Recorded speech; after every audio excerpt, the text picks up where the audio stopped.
Om Namo Bhagavate Vasudevaya.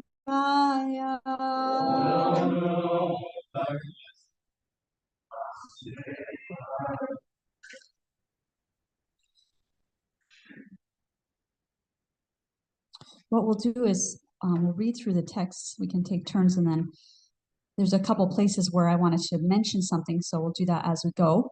And then we'll come back to the main verse and purport. So, Om Jnanatimirandasya Jnananjana Jnananjana Shalakaya Chakshurunmilitam Tasmai Shri Gurave Namaha. So beginning with text 30. Okay. Maitreya said, Diti was thus informed by her husband, but she was pressed by Cupid for sexual satisfaction. She caught hold of the clothing of the great Brahmana sage, just like a shameless public prostitute. Anyone remember her husband's name? Kashyapa, yes. Understanding his wife's purpose, he was obliged to perform the forbidden act, and thus, after offering his obeisances unto worshipable faith, he lay with her in a secluded place.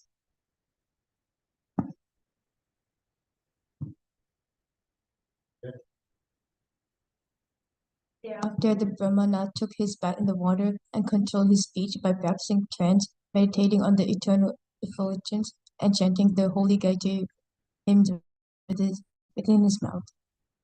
So I want to mention here that there's a really nice statement in the purport Prabhupada makes. He often describes the Maha Mantra, right, Hare Krishna, in different ways. The Maha Mantra, the great mantra of deliverance, and different descriptions about why it's called the great mantra. But in this particular purport, he says that the Hare Krishna mantra can be chanted both softly to oneself or loudly. Therefore, it is called the Maha Mantra, or the great hymn. So that's another characteristic that makes it great, that it can be chanted softly and loudly. So I thought that was interesting. Another characteristic of the mantra, Hare Krishna mantra. Okay, continue. O son of the Bharata family, Diti, after this, when nearer to her husband, her face lowered because of her faulty action, she spoke as follows. The beautiful Diti said, My dear Brahmana, kindly see that my embryo is not killed by Lord Shiva, the Lord of all living entities, because of the great offense I have committed against him. So do you remember what the offense was?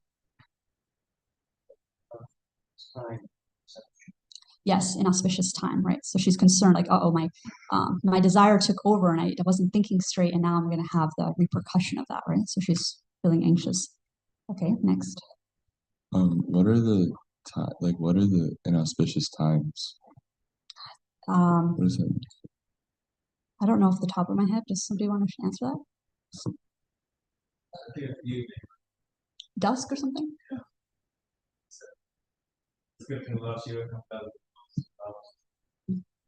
Okay.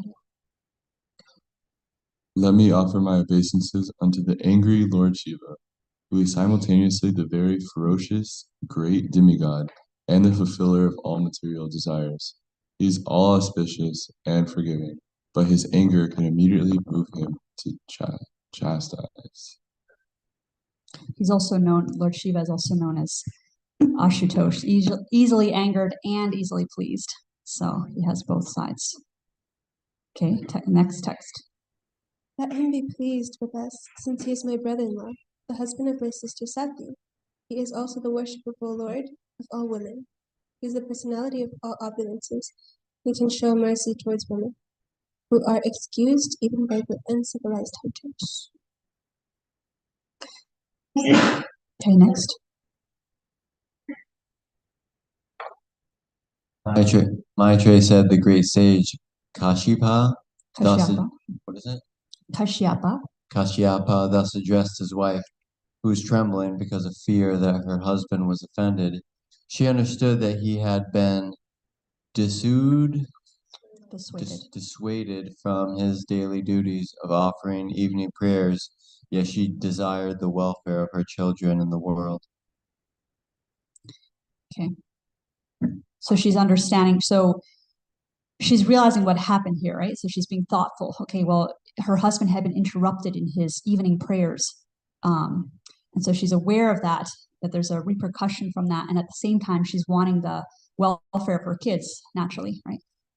And so there's this kind of tug of war of what she's reflecting on. Okay, next, text 38.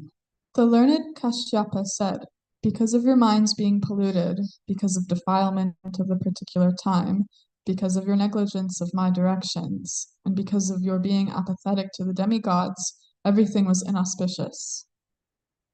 O haughty one, you will have your two contemptuous sons born of your condemned, unlucky woman. They will cause constant lamentation to all three worlds. So it's quite incredible here. We see the power of Kashyapa Muni in being able to foretell the future, right? He's a powerful Brahmana. And I want to pause here and mention that Prabhupada talks in one of these purports about unwanted children. We hear about this in Bhagavad Gita.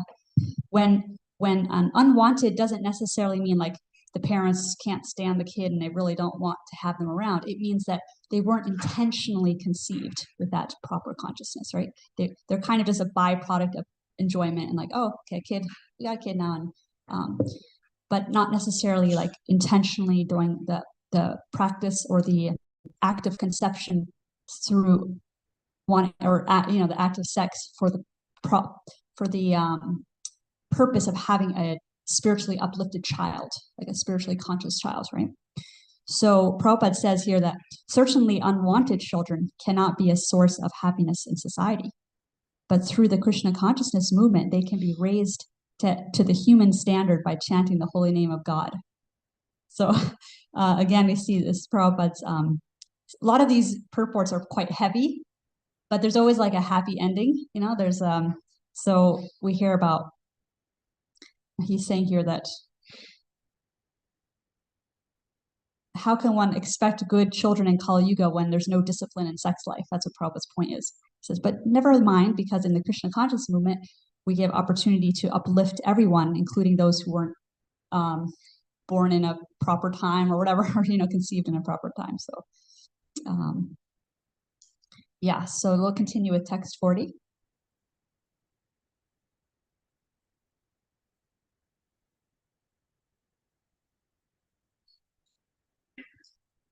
They will kill poor, faultless living entities, torture women, and enrage the great souls. Yikes, right? Imagine hearing that about your kids. That's their future. Whoa, scary.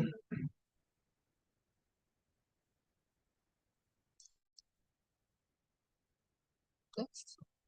Yeah, sorry, next. At that time, the Lord of the universe, the Supreme Personality of Godhead, who is the well-wisher of all living entities, will descend and kill them, just as Indra smashes the mountains with his thunderbolts.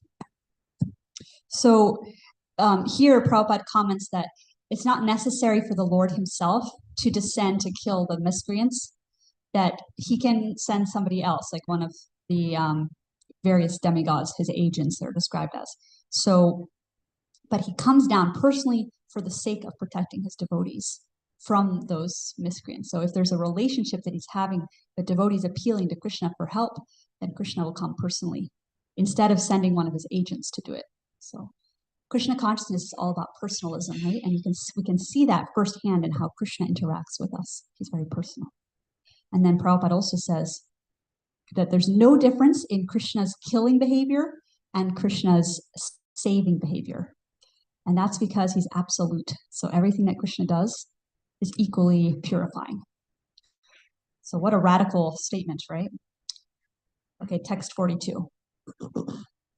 Diti said, "It is very good that my sons will be magnanimously killed by the arms of the personality of Godhead with his Sudarshana weapon. O my husband, may they never be killed by the wrath of the Brahmana devotees." So to understand that, she's saying that she's actually expressing this happiness that her sons are going to be killed by Krishna. And so when she says, may they never be killed by the wrath of the Brahmana devotees, Prabhupada explains that that means that the Lord doesn't appear when the Brahmins become angry because he doesn't need to. The wrath of the Brahmanas is sufficient in itself. And we've heard throughout the Bhagavatam, like people getting cursed, right? They have these powerful, these people who have been meditating, these Brahmanas who have been so, they've been building up this power, being able to use their words to curse people and so on.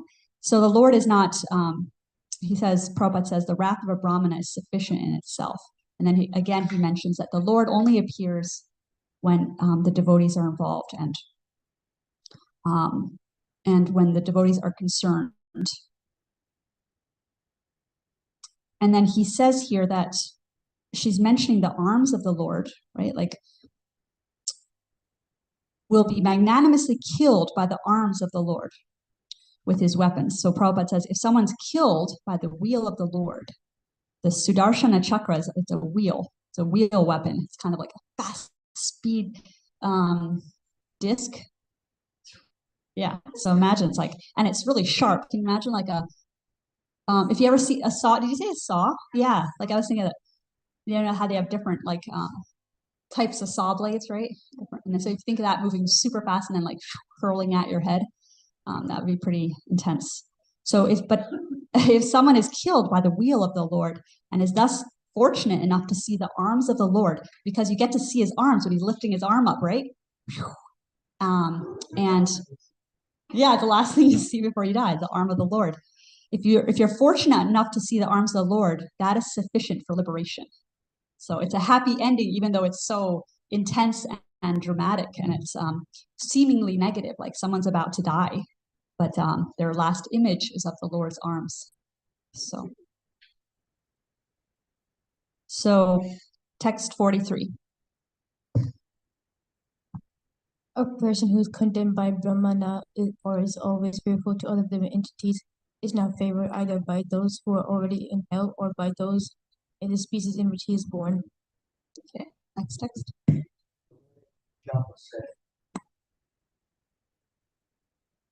The learned Kashyapa said, because of your lamentation, penitence, and proper deliberation, and also because of your unflinching faith in the Supreme Personality of Godhead and your adoration for Lord Shiva and me, one of the sons of your son, that's one of the sons, Prahlad, of your son, Hiranyakashipu, will be an approved devotee of the Lord, and his fame will be broadcast equally with that of the personality of Godhead. So at first he said, for these reasons, you're going to have two sons that are not pious, who are worse than not pious, who are demoniac. However, because of these qualities, because of your lamentation, she felt genuine remorse, penitence, and proper deliberation, and because of your unflinching faith in the Supreme Personality of Godhead, and your adoration for Lord Shiva and me, so she's admiring the devotees of the Lord, then she gets this wonderful blessing of a devotee grandson who's going to become so well renowned that we continue to read about him today, right? 5,000 years later. 5,000 years later from the Bhagavatam being spoken, but even more millennia from Prahlad Maharaj. Okay, text 46. In order to follow in his footsteps, saintly persons will try to emulate his character by practicing freedom from animosity, just as the purifying processes rectify gold of inferior quality. Next. Everyone will be pleased with him because the personality of Godhead, the supreme controller of the universe, is always satisfied with the devotee who does not wish for anything beyond him. And before we continue, there's a really nice sentence in this purport that struck me. Prabhupada says, the Lord reciprocates in such a way that all living entities in whom the Lord is dwelling as the super soul, so that's all of us, also like a pure devotee, because the Lord is present in their hearts and can dictate to them to be friendly to his devotee. Isn't that interesting? So the Lord, the super soul in each person's heart can kind of nudge them to being friendly towards a great devotee. And we've seen this, I'm sure all of you have seen this, that someone will be kind of not behaving nicely in general, but when they encounter the devotees, or they especially encounter someone who is a very advanced devotee, that their character softens a bit and they become kinder. So that's Super Soul nudging them along, right, to become friendly to his devotee. So, okay, next. Everyone will be the topmost devotee of the Lord will have expanded intelligence and expanded influence, and will be the greatest of the great souls. Due to mature devotional service, he will certainly be situated in transcendental ecstasy and will enter the spiritual sky after quitting this material world. Okay, next. Virtuously qualified, reservoir of all good qualities.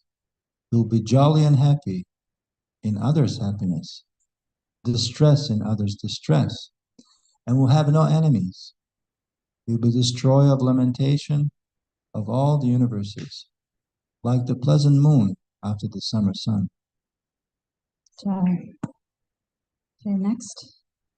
Your grandson will be able to see inside and outside the Supreme Personality of Godhead, whose wife is the beautiful goddess of fortune. The Lord can assume the form desired by the devotee, and his face is always beautifully decorated with earrings. Remember how his father, Hiranyakashipu, said, I want to be not killed on the inside or the outside, right? He was trying to trick the system to prevent his death, right? Like, I don't want to be killed here or there. And then we find out in that pastime that the Lord is everywhere, because he's asking his son Prahlad, where is the Lord? Is he even in this pillar? And he says, yeah, he's everywhere. And so it's kind of nice how this description here is given, that he will be able to see inside and outside the Supreme Personality of Godhead. So, and then the final verse of this chapter. Said, hearing that her grandson would be a great devotee and her sons would be killed by Krishna, Deity was highly pleased in mind. So, yeah, and then again, Prabhupada mentions that the person who's killed by Krishna attains liberation. So it's quite a blessing to be killed by Krishna. So let's go back to text 31.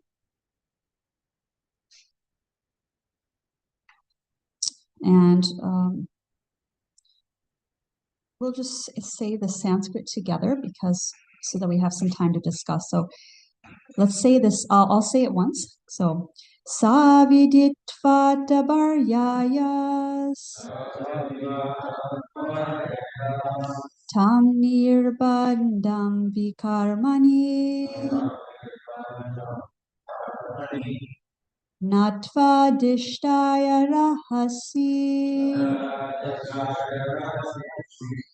tayato paviveshahi. So, translation. Understanding his wife's purpose, he was obliged to perform the forbidden act, Kashyapa Muni, right? And thus, after offering his obeisances unto worshipable fate, he lay with her in a secluded place. Purport. It appears from the talks of Kashyapa with his wife that he was a worshipper of Lord Shiva.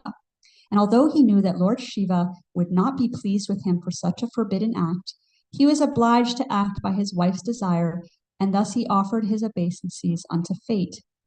He knew that the child born of such untimely sexual intercourse would certainly not be a good child, but could not protect himself because he was too obligated to his wife. In a similar case, however, when Thakur Haridas was tempted by a public prostitute at the dead of night, he avoided the allurement because of his perfection in Krishna consciousness. That is the difference between a Krishna conscious person and others. Kashyapa Muni was greatly learned and enlightened, and he knew all the rules and regulations of systemic life. Yet he failed to protect himself from the attack of sex desire. Thakur Haridas was not born of a Brahmin family, nor was he himself Brahmana, yet he could protect himself from such an attack due to his being Krishna conscious. Thakur Haridas used to chant the holy name of the Lord 300,000 times daily. I think someone's done the calculation on that. I forget how many hours. Is it 22 or something, roughly, that it takes to chant that many rounds? So there's that contrast is being made, right, between Haridas Thakur and Kashyapa Muni. In one of these purports, Prabhupada mentions that Kashyapa was actually an impersonalist. That he was chanting the Gayatri mantra, but in an impersonalist mood. He wasn't a bhakta in that sense, right? He was very advanced, very special soul, but he was not Krishna conscious. He was Brahman conscious. So the two things that are mentioned here for protection, what are the two things? What is the one thing here that's mentioned that protected Haridas and not Kashyapa Muni? Yes, being Krishna conscious, and specifically how? Chanting, right? So chanting the holy name is the greatest protection. And I also want to mention that, we hear a lot about how Diti, she made a mistake and so on, because she was pressuring her husband. However, it takes two people, right? So Kashyapa Muni, Prabhupada's explaining here that Kashyapa Muni is also responsible because he couldn't control his own urge. So he went along with it even though he knew it wasn't right. So I just want to mention that point. So, and he wasn't able to because he wasn't fixed on Krishna conscious. Who here knows the story of Haridas Thakur and the prostitute? Raise your hand if you know it. Okay, so some people don't. So the Haridas Thakur, devotee of Lord Chaitanya, he, one time there was an envious Muslim ruler named Ramachandra Khan, and he was wanting to defame Haridas Thakur because it's envy, right? Like when we're envious of someone, we want them to suffer or want their reputation to be tainted and so on. And so he sent for one of his, he sent for this lady who's a prostitute, this very beautiful woman who could kind of, her reputation was that she could distract anybody, right? It was kind of like that's what she did for a living. And so he asked her to go sit near Haridas and to distract him from his chanting, because every day we heard Haridas was chanting so many rounds. So this lady, she went and she sat with Haridas, and she was trying to distract him, but he said, sorry, I'll address your needs once I've finished my quota for the day of chanting. But as we know, he chanted all day. So you're just chanting all day, and then finally she got, the morning came and she's, okay, I guess not today. He said, come back tomorrow, we can, maybe then we can get to it. But he had this certain amount of mantras that he had committed to doing, right? So he kept, basically for 3 nights she came, and for 3 nights he said, just, wait for me and I'll get to you when the time is, when I'm done. It was kind of a ploy, you could say. He wasn't really going to get to her, but he was just using that as a motivation. Keep her there, keep her interested. Like, just stay here, just stay. You know how sometimes we'll say to a student, just stay for the food part, it's really good, right? Just stay. So as long as she was in the company of Haridas, she was sitting there and sometimes kind of dozing off, but she kept hearing the mantra. So she started to say, Hare Krishna, right? She started to say it just like when you've been around the kirtan for a long time, you can't, even in your sleep, you start to hear the mantra, right? And the power of association. So she was with him, his presence, and she was hearing the mantra from him. So then by the last evening, she was so remorseful. He had finished his mantras, and by then she realized what she had done and who this great personality was. And she said, actually, because I have taken the profession of a prostitute, I have performed unlimited sinful acts. My Lord, be merciful to me, deliver my fallen soul. Kindly act, and so she's saying that to, I think that was the first verse directed at Krishna, perhaps. Maybe she's saying my Lord, I think she's saying my Lord Krishna. And then later she says to Haridas, kindly act as my spiritual master, instruct me in my duty by which to get relief from material existence. So then he instructed her, like, go home and get rid of all the things that have been bogging you down, all of your belongings. Come back to this spot where there's Tulsi Devi. There was a beautiful plant of Tulsi, and it was just a very sacred place. Come back here and just chant and dedicate your life to chanting. So there's an image of that actually where she's there chanting. She's wearing like white robes, and then Haridas is walking away. And she completely dedicated her life to chanting. There's actually a really, I don't know if any of you've seen it, but there's a movie that was made maybe in the 80s or 90s. ISKCON movie of Haridas Thakur. It's actually a movie, and it's on the life of Haridas Thakur. So I highly recommend it. It's like a little old and grainy, but very inspiring. Yes, Prabhu. And in that movie, she goes, she's like nodding off, just Hare Krishna, Hare Krishna. You see her. It's actually very moving. There's a second instance in the Chaitanya Charitamrita where Maya Devi actually comes then and does exactly the same thing that the prostitute had done and the same exact thing happens to Maya Devi. And we're talking, Mahamaya, Maya Devi. And she actually she takes Haridas as her guru. Yeah, so this is the amazing potency of the power, the protective power of chanting with sincerity and chanting with attention.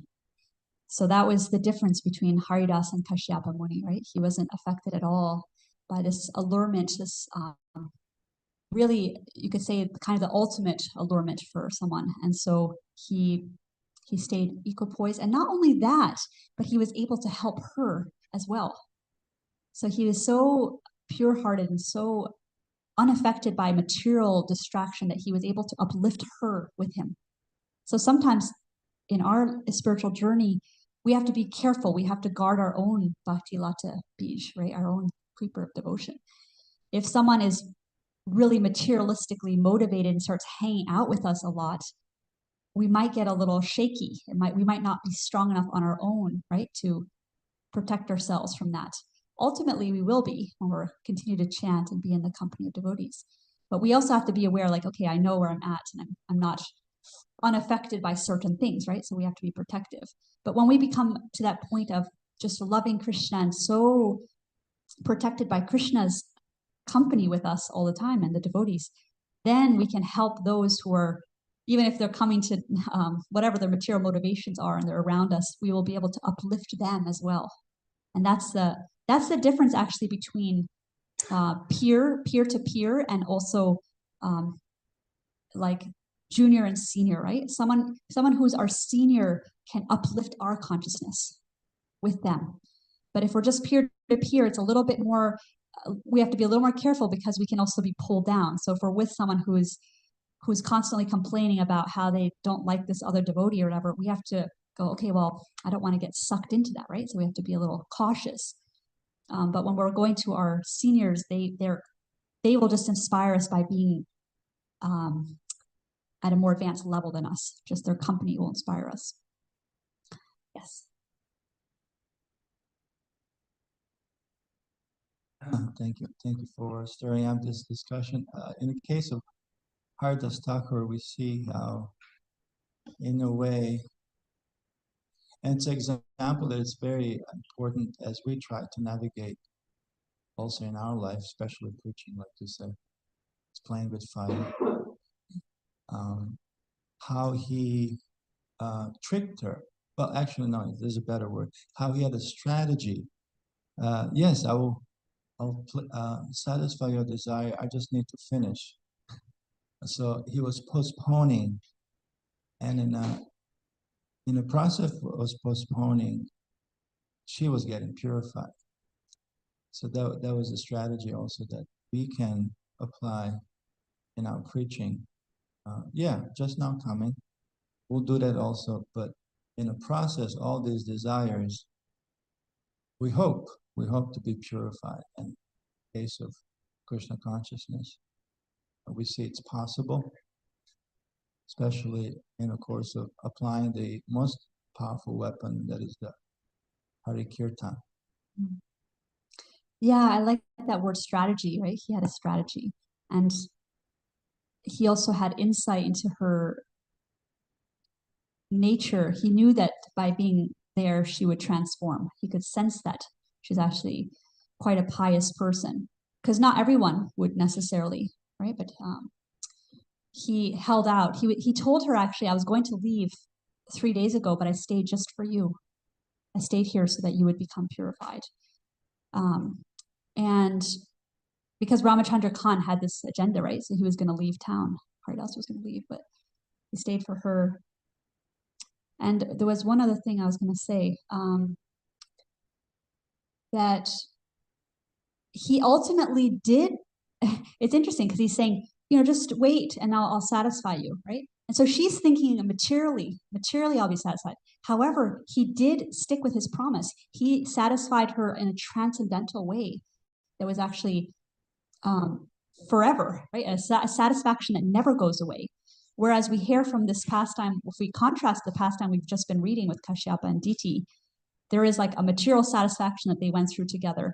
And then what happens like a few minutes later, like, oh, and then there's this falling out, and now we have to deal with the consequences of this. And it's like so fleeting, right? Material satisfaction. But Haridas Thakur satisfied her on this deeper spiritual level. He satisfied her soul. And that's really, that's what really matters. So there was 3 kind of takeaways that I wanted to mention from this pastime. The first was the power of the holy name to protect us, right? And the power of association. And then the second one is that in the Bhagavatam, we notice that there's these complex personalities. They're not always one-sided. We can gain lessons from different personalities, both what to do and what not to do from the same person. So we see with Diti here, right? Oh, we could kind of dismiss her as like, oh, someone who is just, she got, pulled by her senses and she just wanted material pleasure. But that would actually not be accurate. If we look at the whole picture of who she is in this pastime, we see a sincere soul who so much has faith in the power of Krishna killing someone that liberates them, right? So she's like, oh, I'm okay to hear that my sons are going to be killed by Krishna because I know they're going to get liberation. Can you imagine, like, for someone to have that trust, to not be completely upset at Krishna, like, how are you going to kill my sons? Like, what it would take for that, right? What kind of pious person would that be? So here we have a complex person. We have someone where she's showing us in this pastime, like, okay, here's what happens when I don't control my senses. Here's the outcome. But here's what happens when, and then we heard what happens when she had a repentance, like proper repentance, and her husband says, actually, you have unflinching faith in the Supreme Personality of Godhead. So she's actually a bhakta, right? She's a devotee. And therefore, she gets this blessing of Prahlad Maharaj as her grandson.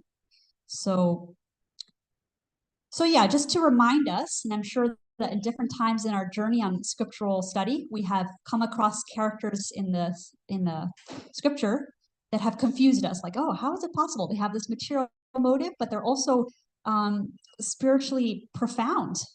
Another example is another prostitute, actually. There's quite several stories with prostitutes in the Bhagavatam. So there's one story, it's called the story of Pingala, and it's in the 11th canto. And there's this woman who's waiting for her lovers to come, and they're not coming, and she's standing in the doorway, right? She's longing, when is this person going to come and satisfy me? And then she has this transcendental, like, epiphany, realizations that come, and she starts to pray to the Lord. And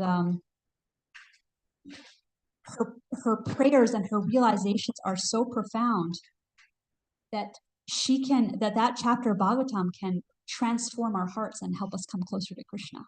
So what a contrast, right? You're like, wait, how is that possible? How can I hold space for both of these things, that someone who is doing that occupation can have such depth of realization?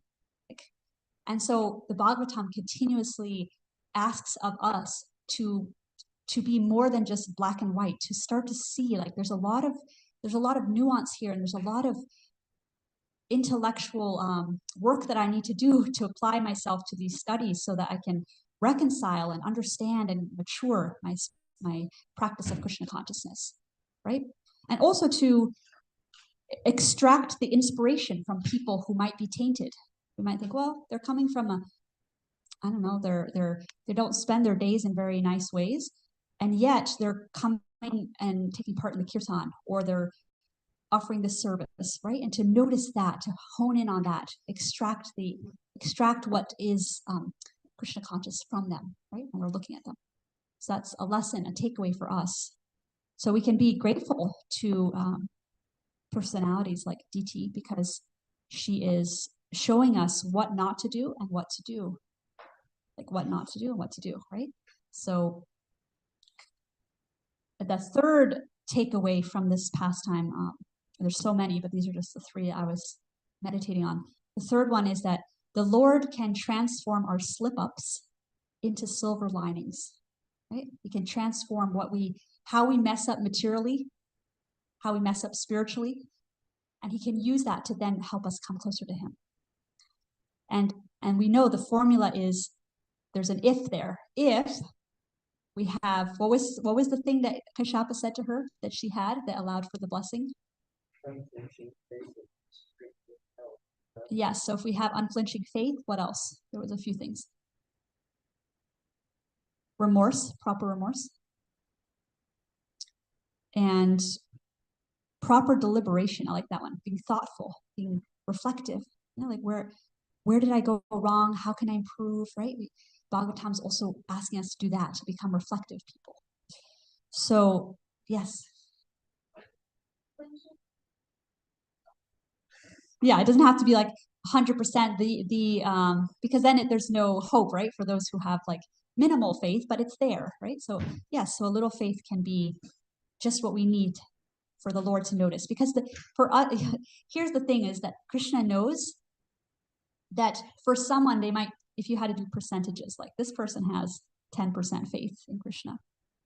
But at that time on their journey, perhaps that's all the faith they can do at that time, right? Because they're still struggling jiva, they're still struggling.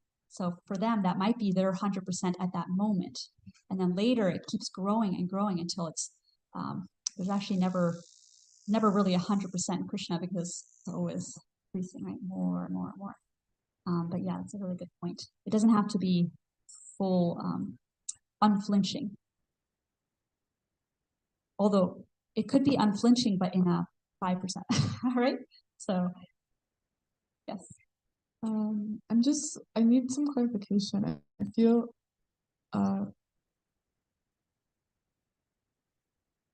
so this woman, Diti, she gives birth to Hiranyakashipu because she has intercourse with her husband at an inauspicious time. And so is it just the inauspicious time that creates a demon, or is it like, does she get cursed? I feel like a bit confused.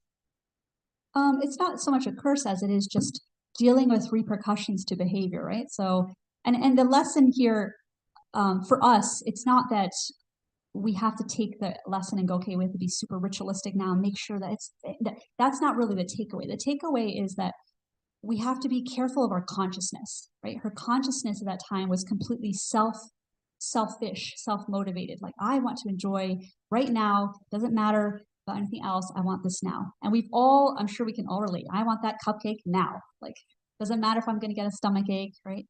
It doesn't matter the repercussion because I'm so honed in on what I want. And so the takeaway is just, this is a dramatic pastime, and obviously Krishna's working these dynamics because the pastime of Hiranyaksha and Hiranyakashipu goes even deeper than just this incident. They were great devotees who then fell down. They needed a place to take birth, and they needed to, right? So it's the whole pastime that Krishna's using these personalities as the scene for this to evolve. But our takeaway can be like, let me be a little cautious with when I'm feeling this strong urge and just to act on it for a sense pleasure, right? Let me just be a little careful. So it's not so much about being cursed as it is, and Kashyapa is not cursing her either. He's just telling her this is what's going to happen. He's just telling her the results of her actions. Wait, oh. One of the things that gets discussed between Kashyapa and DT, and I'm not sure if it's before this or after, but they talk about how that particular time in the evening is when Lord Shiva goes out with all of the ghosts and demoniac spirits looking for people who are having inauspicious intercourse and finding bodies for these disembodied souls. And, you know, he's merciful, so he wants his followers to get a body so that they can actually take a human form and do what they need to do to go back to Godhead. And so it's actually discussed between them. So what this points out is that she wasn't being conscious and deliberate in the type of children she wanted to conceive. Yeah, that And intention is so important. She allowed her lust to overshadow conscious Garbhodan samskara. Right, yeah, thank you for that comment. Also, we need to remember, because yesterday, remember, we had that eclipse, right? And there was some discussion about that being like, oh, inauspicious. However, it's also auspicious if we're chanting Hare Krishna.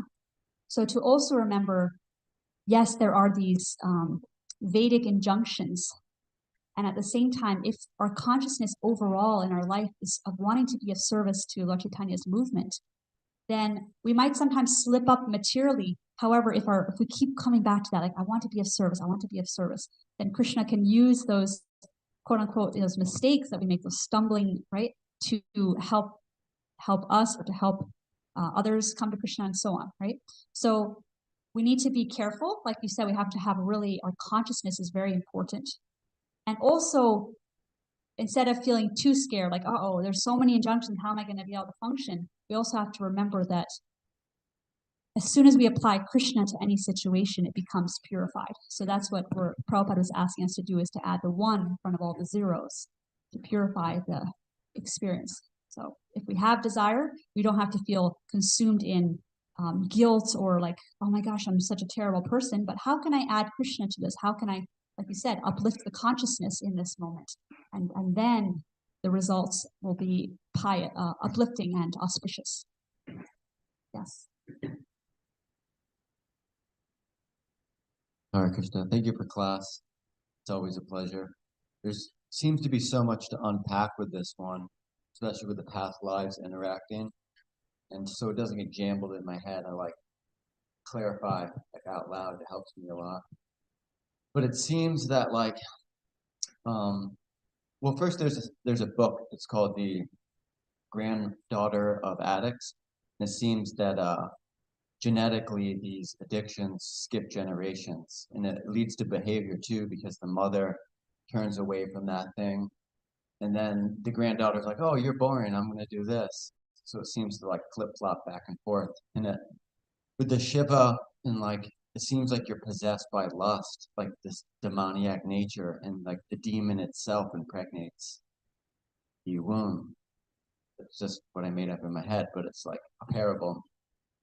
It seems that Krishna is hilarious, that even if you're 100% devoted to him, then how can you have remorse? Because you know that this is all his plan. So your slip-ups are part of his greater plan. So like, how can I feel bad if I'm an instrument? Like it's almost a parable inside of a parable, inside of an enigma. And then it goes on and on. Like, it's like a spiral. Yeah.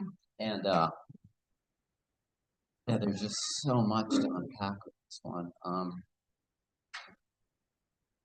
Yeah, it seems to be a lot happening in very simple, subtle ways. And it seems like the sage was just butthurt that he had to raise a demon. So like, oh, now this is going to ruin the rest of my life. I have to raise Hiranyakashipu. I could be chanting. Like I had a better plan, but you know, my wife wants what she wants, and this is just part of the Lord. So it seems like even he knew that. Like, you know your duty, but still sometimes you're like, oh, I don't want to. Yeah, so there, like you said, it's very complex and there are many different angles to this pastime. It reminds me of how Krishna can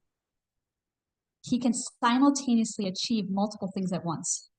So on the grand, like universal scale, there's this huge, stage being set for Hiranyaksha and Hiranyakashipu, they're twins actually, to be born, and to then cause the Lord to appear in different forms to kill them, and there's wonderful pastimes that evolve from the birth, right? And at the same time, on an individual level, there are the individual lessons of, yes, we might be being used for the Lord's greater scheme. However, as individuals, we have to be very reflective and go, what was my part in this, and how do I take responsibility for my actions as well? So multiple things can work at the same time, right? So yeah, so on their, like if Diti was to say, well, this was all Krishna's plan, that I guess that was my destiny to just be pulled by my senses, and then it wouldn't allow for the transformation of the soul, right? The soul's transformation, like, hey, taking ownership for my mistakes and practicing humility and asking for forgiveness, those are the things that actually uplift us and help us come closer to Krishna. He wants to see that genuine humility, and yeah.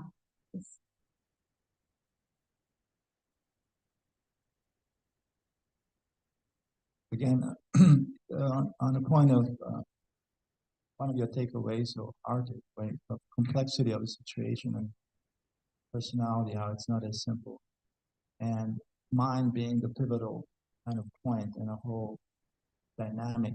There's this story from Vrindavan about a prostitute and Brahmana who lived across each other. It's a nice illustration.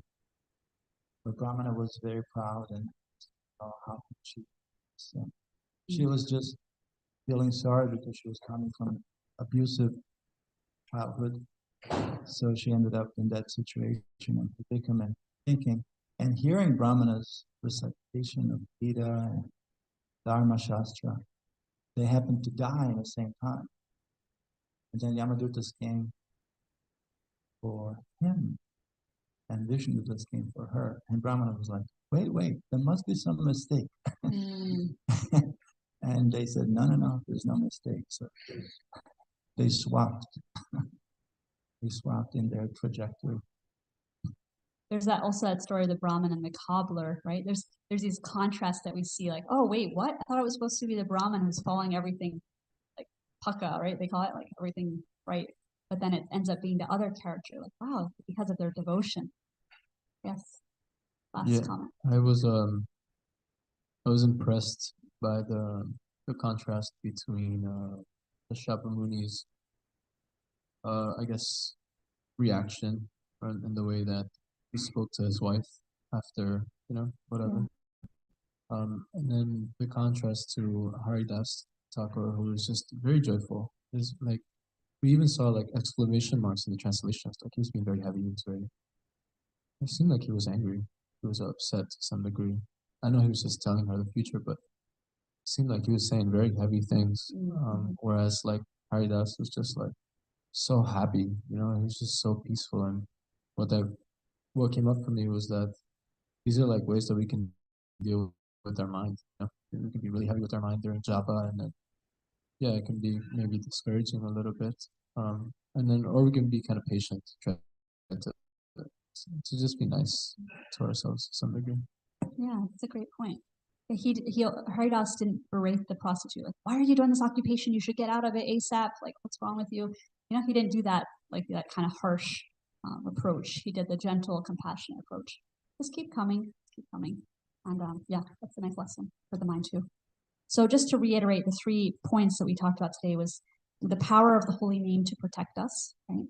Then the complexity of the personalities in the Bhagavatams, to remember that there are complex lessons to learn from this, and also that the Lord can transform our slip-ups into blessings if we have the right remorseful attitude and that consciousness that he wants to see.